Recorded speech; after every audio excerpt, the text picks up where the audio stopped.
pergunta fosse, quem está do seu lado, você já saberia responder. Nós lemos e está claro a palavra. Jesus está ao nosso lado todos os dias, amém?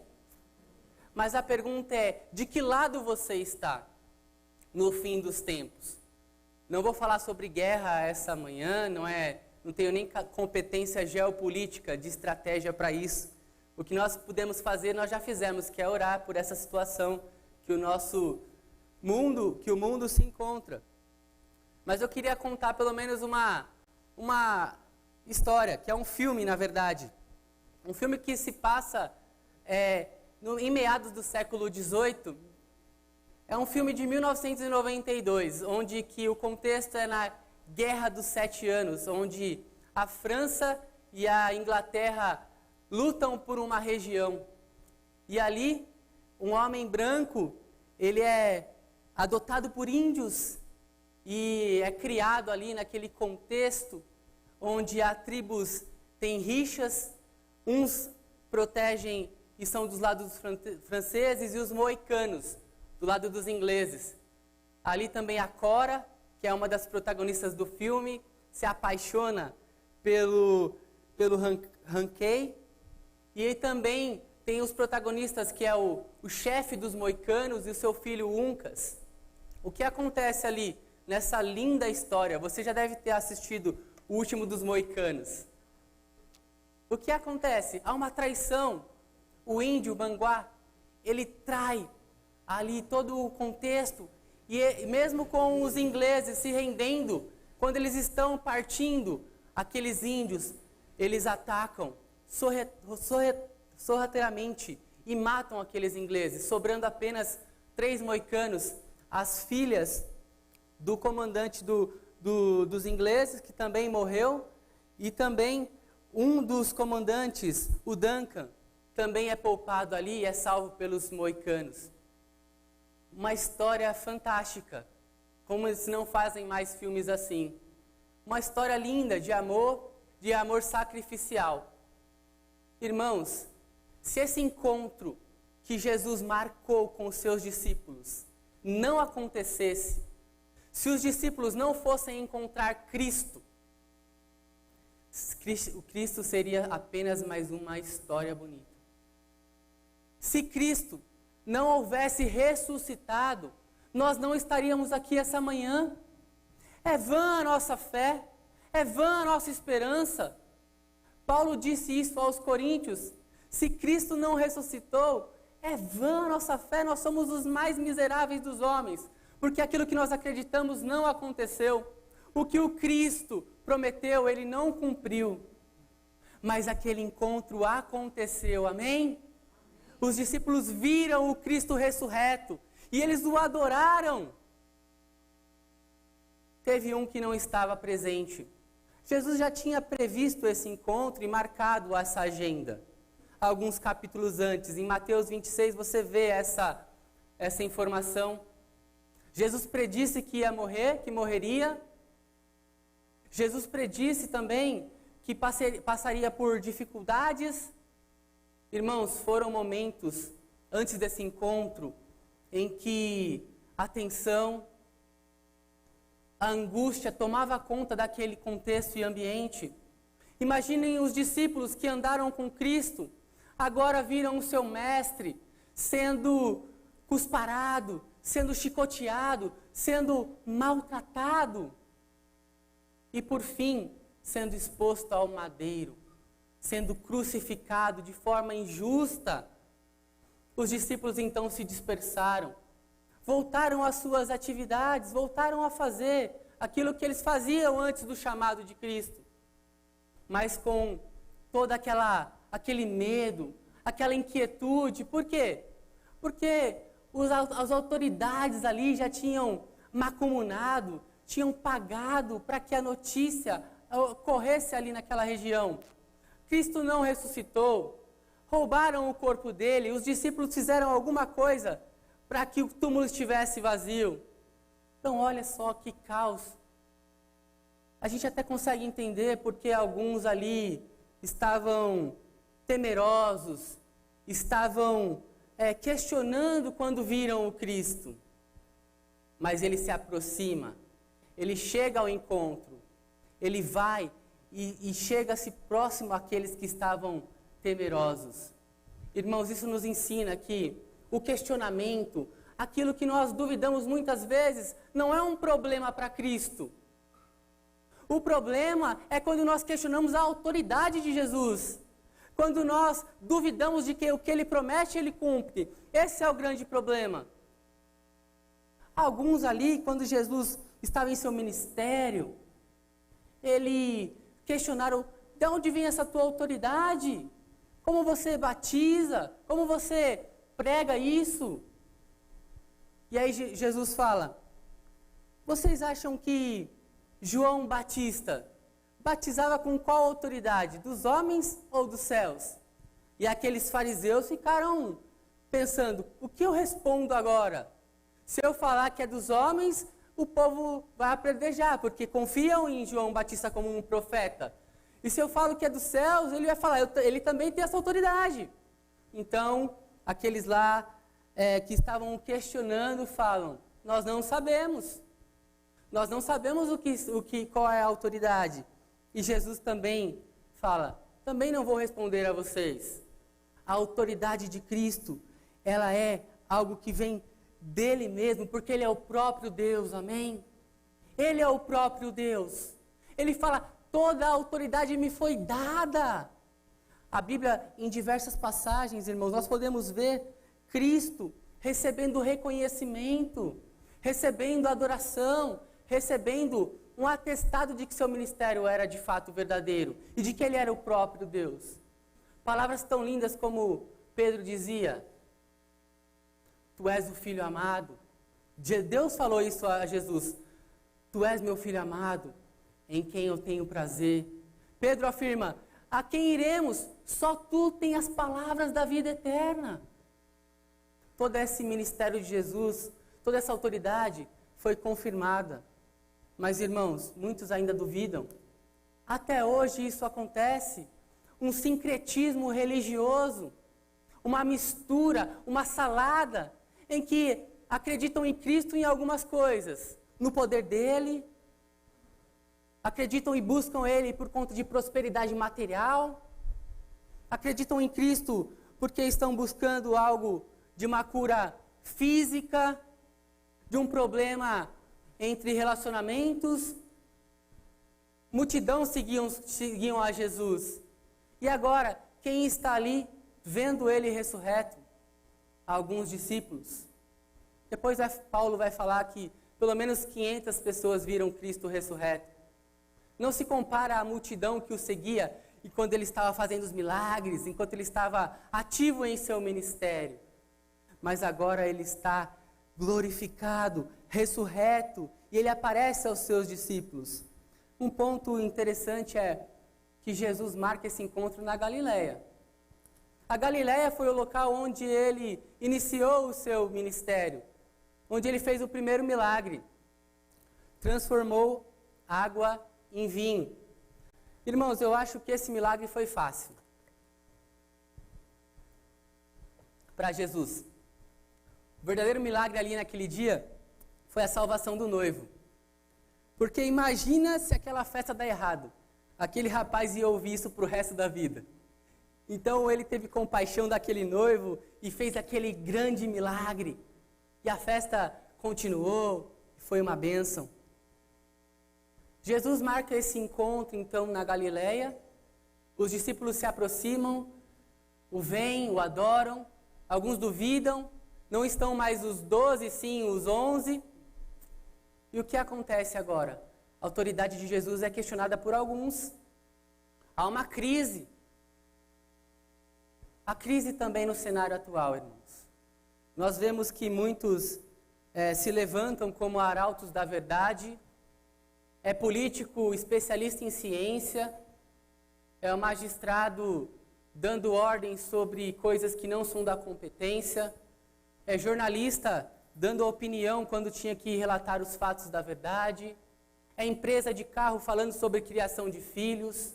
Ou seja, a autoridade hoje está totalmente controversa.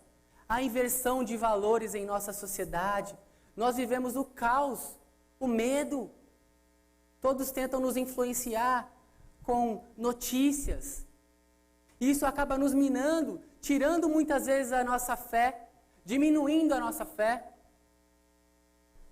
Quando Cristo se apresenta ressurreto, firme, glorioso, vitorioso, isso tinha que fazer parte da vida dos discípulos.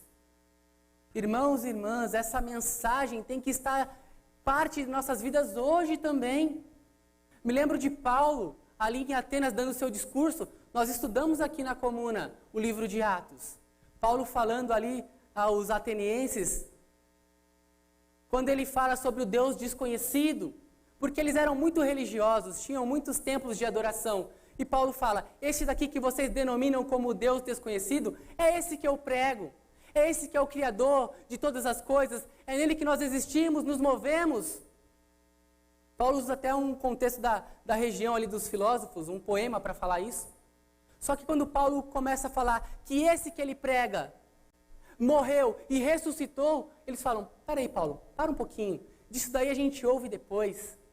Até aqui seu contexto, seu discurso estava ótimo, mas quando eles ouvem falar sobre a ressurreição de Cristo, aí já não dava mais para eles. Irmãos, o Evangelho tem que ser integral em nossas vidas.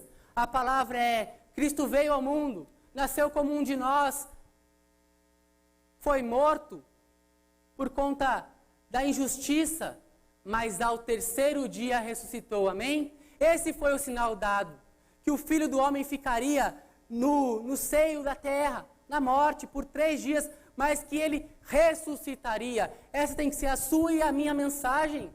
Não podemos negociar isso. Ou seja, como a gente vai minando, pulindo o Evangelho, para que pessoas achem que o Evangelho é algo simples, não quer tocar na ferida. Irmãos, irmãs, o que nós precisamos fazer é mostrar Cristo e este glorificado, ressuscitado. Amém? Por quê? Porque as pessoas buscam a Cristo por vários motivos. Só que somente o Evangelho pode realmente dar salvação. Nós cantamos aqui, eu achei isso maravilhoso. Muitos buscam paz em vários caminhos, várias religiões, mas é em vão. Só em Cristo há solução. Porque o que é fora disso é Cristo e mais alguma coisa, ou é islamismo, budismo, hinduísmo, todos esses ismos que você já ouviu falar por aí. Isso daí todo mundo pode buscar, mas só Cristo realmente pode salvar as pessoas. Pode então nos dar a vida eterna. A incredulidade dos discípulos foi algo que Jesus tratou se aproximando deles e fazendo o discurso. Todo o poder, toda a autoridade me foi dada nos céus e na terra. Portanto, vão ao mundo e façam discípulos de todas as nações. Diante desse caos atual, nós temos que ir, irmãos. Esse é o nosso chamado. Esse é o nosso chamado. Eu queria ler um trecho de um livro do Dr. Martyn Lloyd-Jones. Há pelo menos 65 anos atrás, ele já falava sobre a crise da autoridade. Um livro, pequeno livro, ele diz assim, numa conferência internacional de estudantes evangélicos, em 1957, se realmente entendo a situação religiosa moderna, esta questão de autoridade é um dos problemas mais importantes que enfrentamos. Ele afirma que a igreja perdeu a autoridade por permitir a secularização e ideias de questionamentos relativistas, assimilando assim o conhecimento da verdade e a autoridade objetiva. Ou seja, Martyn Lloyd-Jones já nos alertava que essas pequenas concessões de questionamentos de Cristo, do Evangelho e da verdade se tornaram um grande problema da igreja e da religião moderna. Esses questionamentos, eles entram sorrateiramente e tomam conta minam a fé, vão cauterizando o nosso coração. Ou seja, será que isso é verdade mesmo? Será que Cristo ressuscitou? Será que isso funciona? Isso vai entrando em nossa vida, em nossa igreja, nos nossos lares, a crise de autoridade, na educação a crise de autoridade. Nós vemos hoje com o ensino, a maneira como que é feita, a estrutura, onde as crianças são colocadas no mesmo nível dos professores, o tal do ensino construtivista, não respeitam as autoridades, não respeitam os professores, não respeitam os pais. Por quê? Porque são coisas que vão minando e entrando em nossa sociedade. Que me perdoem aqueles que gostam daquela super nanny que trata o comportamento das crianças. Mas eu afirmo que só Jesus muda o coração. Só Jesus transforma a nossa vida a ponto de nos alinharmos com a palavra de Deus e termos a vida eterna. Ou seja, o comportamento são circunstâncias. O que nós temos que demonstrar é um coração transformado, um coração que crê e por isso é obediente. Ou seja, toda essa crise de autoridade foi porque esses questionamentos foram minando a nossa vida, a nossa sociedade. Uma crise na música, no cinema, uma crise geral. O que fazemos então? O que Jesus nos ensina a fazer?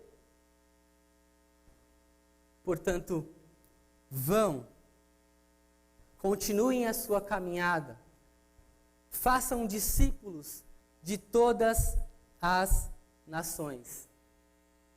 Uma das vezes que eu ouvi um detalhe sobre esse texto foi naquele livro, A Treliça e a Videira. O autor dá uma ênfase especial nessa interpretação, onde o principal desse versículo não é o ir, não é o ide, como algumas traduções estão feitas, mas é o fazer discípulos. Ou seja, uma tradução possível seria: enquanto vocês estão indo, enquanto vocês estão vivendo nesse mundo, enquanto vocês estão praticando aquilo que eu ensinei, façam discípulos. O que é fazer discípulos, irmãos? Fazer discípulos é ensinar, é viver junto com pessoas e ajudar pessoas a fazer o que Jesus nos ensinou. Mas a sociedade que a gente vive também nos demonstra que temos que viver de forma egoísta, de forma totalmente autoritária, onde nós temos a verdade e ninguém tem algo para nos ensinar. Ninguém tem algo para nos dar que possamos crescer. Isso impede muitas vezes que a gente possa ter um relacionamento dentro do seio da própria igreja. Dentro do seio da própria igreja, nós nos afastamos, nós deixamos de lado algumas vezes a comunhão por decisões próprias. Por quê?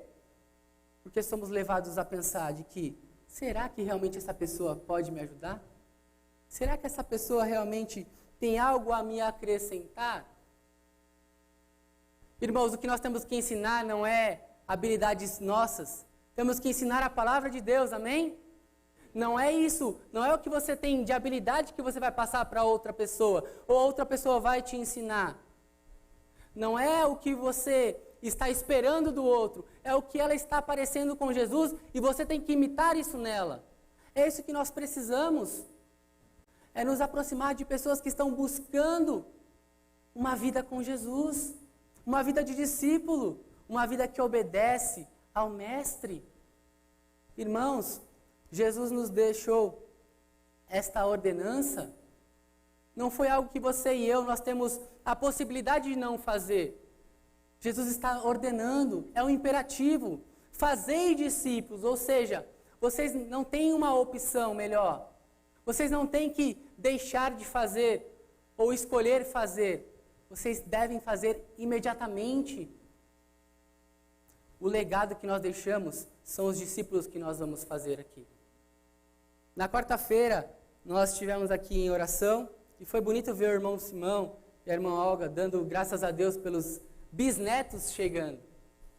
Discípulos são aqueles que a gente faz, filhos na fé, e procuramos ter bisnetos, netos, ou seja, nós ensinamos pessoas a também ganharem pessoas para Jesus, a viverem com Jesus. Ou seja, é algo que não para, é uma continuação, é algo que não acaba. Então você não chegou a uma idade que deve parar, dar um tempo. Você deve continuar compartilhando a sua vida, compartilhando a sua experiência, compartilhando aquilo que Jesus tem te ensinado e já te ensinou, e agora você pode passar às gerações futuras.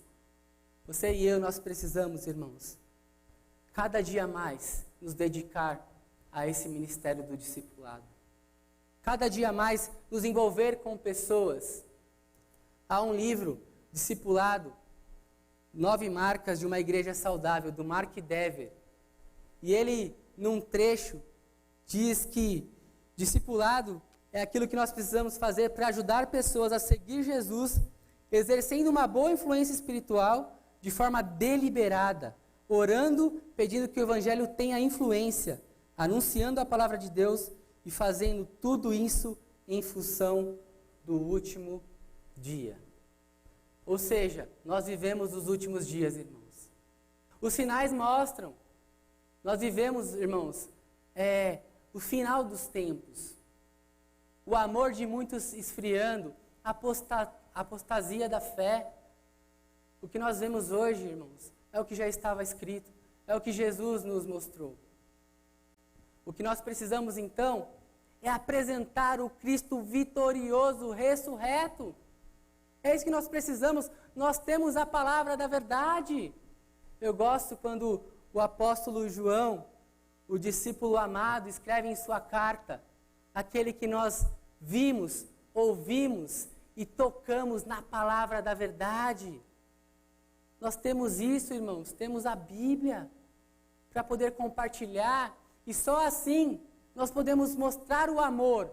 E mesmo com a apostasia, nós temos que fortalecer aqueles que estão andando em nosso lado. É segurar pela mão, é caminhar junto. Irmãos, questionamentos virão.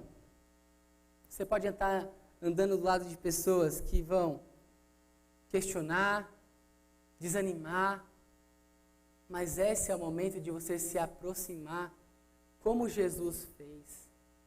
Quando foi questionado com que autoridade ele fazia, ele respondia, com a autoridade que foi me dada pelo meu Pai, e eu faço a vontade do meu Pai.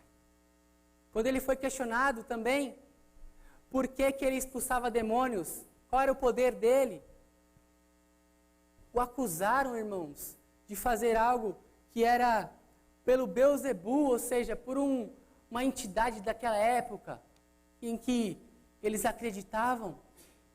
Jesus foi questionado de várias formas do seu ministério, mas ele continuava fazendo a vontade de Deus.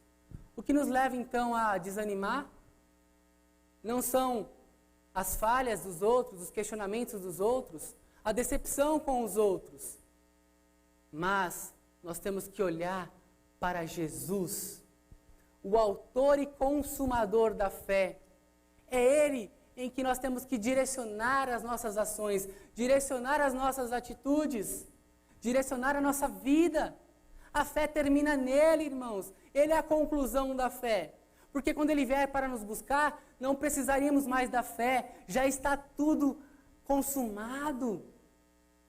Mas temos essa esperança ainda, porque Ele ressuscitou e afirmou que vai nos buscar. Então continuamos firmes, praticando então o que Ele nos mandou, indo, continuando a nossa caminhada e fazendo discípulos, ensinando as pessoas a guardar todas as coisas que Ele tem mandado. É uma ordem. Sobre discipulado, o pastor Jonas Madureira, em seu livro O Custo do Discipulado, explica bem essa questão sobre o que é discipulado. Discipulado tem duas vertentes, é uma palavra homônima, ele fala. A palavra homônima é quando a a mesma coisa tem o mesmo nome. Por exemplo, ele dá o exemplo da manga. A manga, a fruta, e a manga da camisa. Ele até brinca, o pastor Manga, né, que já até pregou aqui na nossa igreja. Discipulado é isso. Discipulado é aquele que segue a Cristo e é aquele que ensina pessoas a seguirem a Cristo. Então você tem uma missão dupla.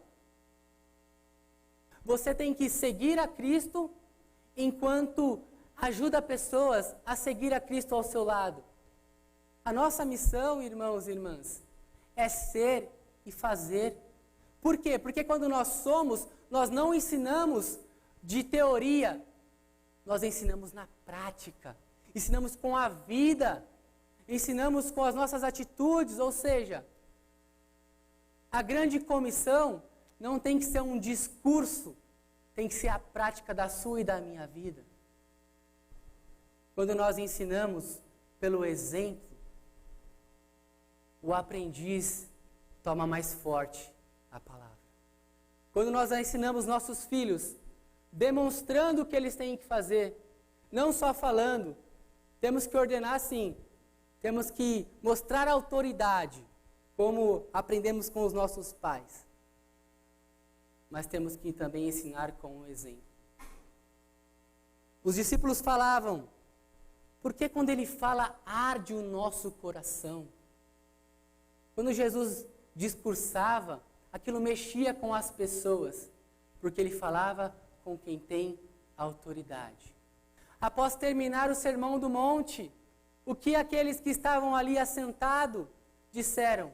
Ficaram maravilhados, porque ele ensinava, não como os fariseus, não como os escribas, não como os doutores da lei, mas como quem fala e faz o que vive. Jesus obedecia ao Pai. E nós temos que obedecer ao Cristo ressurreto. Ele é o nosso mestre. Ele é a nossa autoridade, amém? Então devemos obediência a Ele. E por isso, então, cumprimos a grande missão. Aquela missão dupla de ser e fazer, de ensinar e viver. E essa missão, ela é feita e ela também concretizada com os sacramentos, com o batismo, com a ceia do Senhor. E, irmãos, como a nossa igreja tem tido o privilégio de ministrar o batismo, quantos discípulos ali ressurgindo das águas, para a gente poder acompanhar, para a gente poder viver junto. Nesses últimos tempos, nós temos tido esse privilégio, tempos de apostasia, tempos de crise, e Deus tem nos agraciado de uma maneira espetacular. A cena do batismo, em Mateus capítulo 4, é um dos quadros mais lindos que eu consigo imaginar. O Filho saindo das águas, o Deus Filho. O Espírito aparecendo e a voz do céu, o Deus Pai confirmando: este é o meu Filho amado. E ali quem está? João Batista, um homem, um humano, um dos nossos, um que tem pecado, participando daquele momento em que o Deus triuno está envolvido. Que privilégio quando o próprio Deus, um Deus imanente, se relaciona com a sua criação. Você e eu, nós temos esse privilégio também de viver essa palavra. A palavra que o Deus Todo-Poderoso nos deixou. A palavra que Deus nos deixou para que pudesse ser praticada, vivida, ensinada.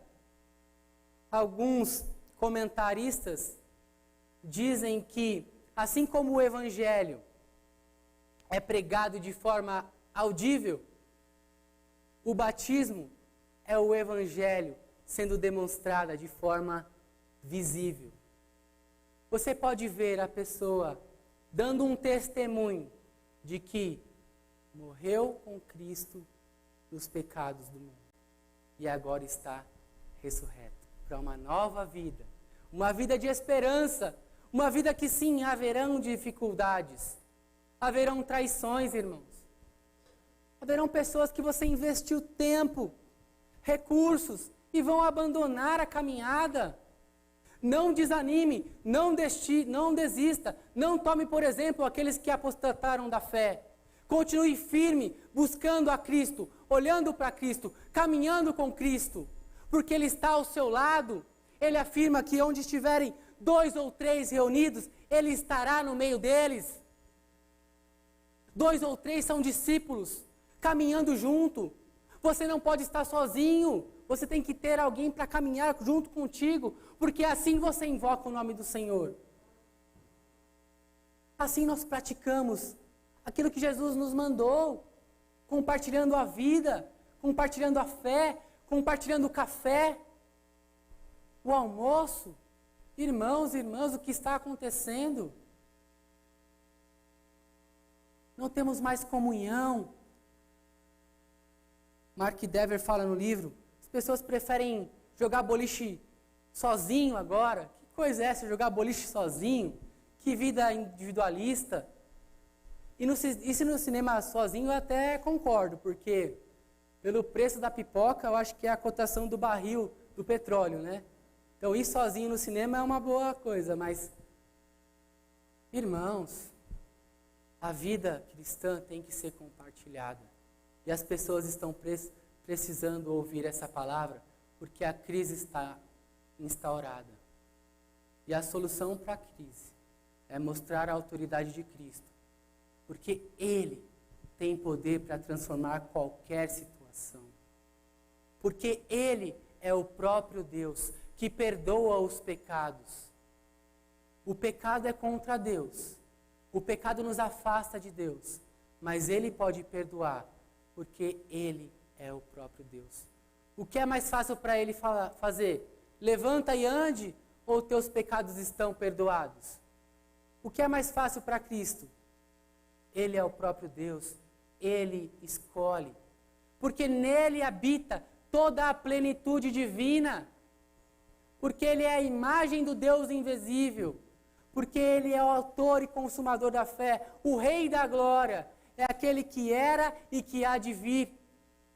Jesus Cristo ressurreto. Essa é a mensagem que você deve ensinar às pessoas. Sem medo, sem vergonha do Evangelho. Porque é isso que salva. Não é Cristo e mais algo. Não é Cristo e um pouquinho de religião. Não é Cristo e conceitos filosóficos.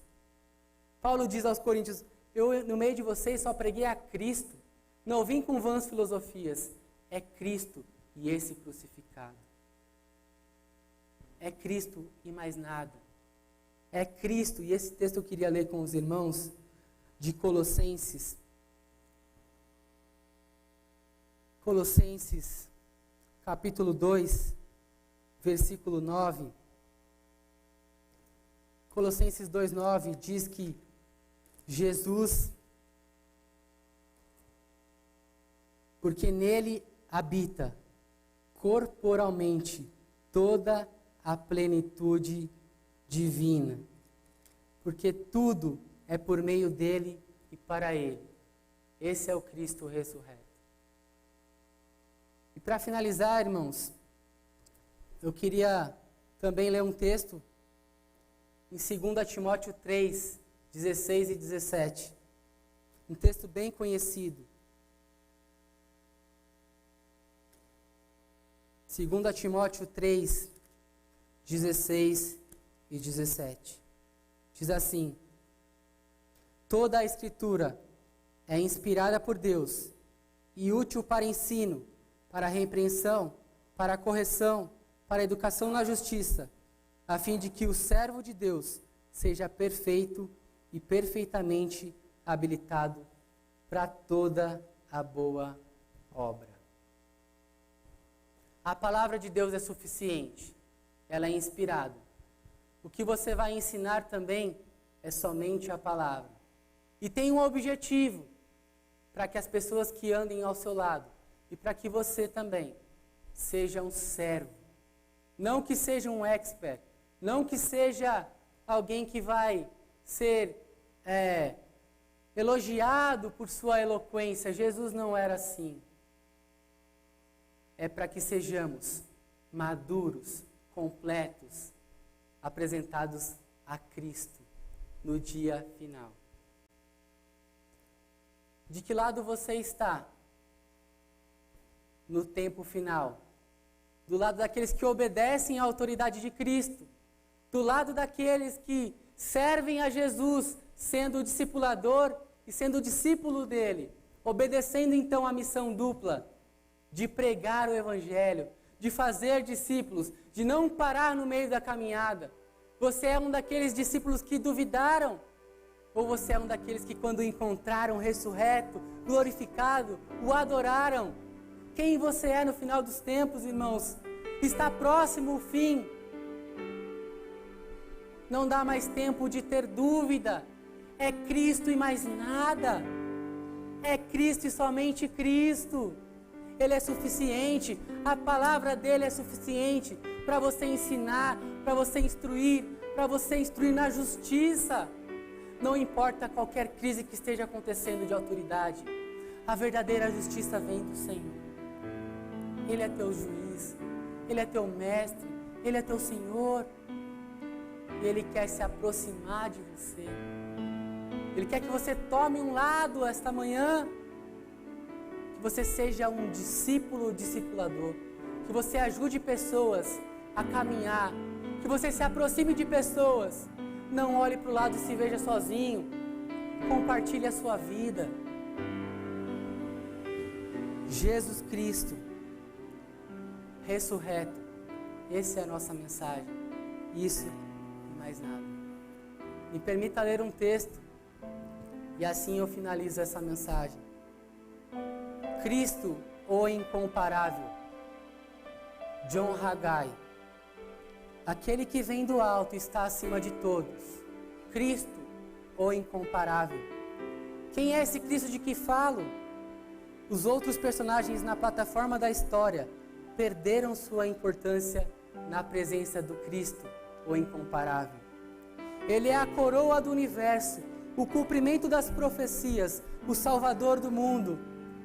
Cristo sobrepuja a todos. Ele é a vox humana em toda a música. Ele é a estética de toda a escultura. Ele é a mais apropriada mistura de luz e sombras de toda a pintura. Ele é o ápice da realização de qualquer empreendimento. Para o artista, ele é a sublimidade da beleza. Para o arquiteto, ele é a pedra fundamental. Para o astrônomo, ele é a brilhante estrela da manhã. Para o padeiro, ele é o pão da vida. Para o biólogo, ele é a origem da vida. Para o construtor, ele é o firme fundamento. Para o carpinteiro, ele é a porta. Para o médico, ele é o médico dos médicos. Para o educador, ele é o mestre dos mestres. Para o engenheiro, ele é o novo e vivo caminho. Para o geólogo, ele é a rocha eterna. Para o escritor, ele é a palavra. Para o camponês, ele é o semeador e o senhor da colheita.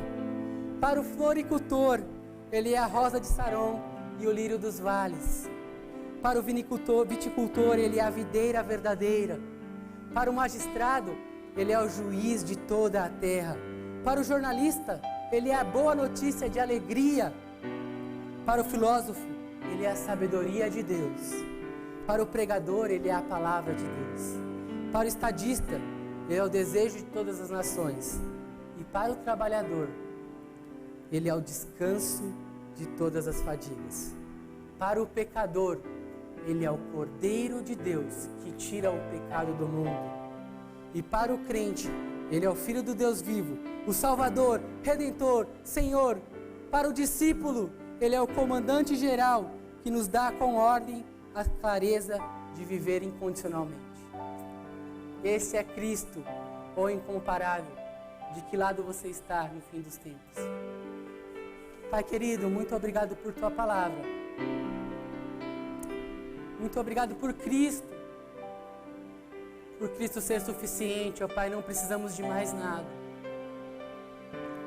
Mas muitas vezes, ó Pai, na caminhada cristã, nós fraquejamos, duvidamos, somos minados, ó Pai, pela crise em que vivemos o ambiente, ó Pai, desfavorável.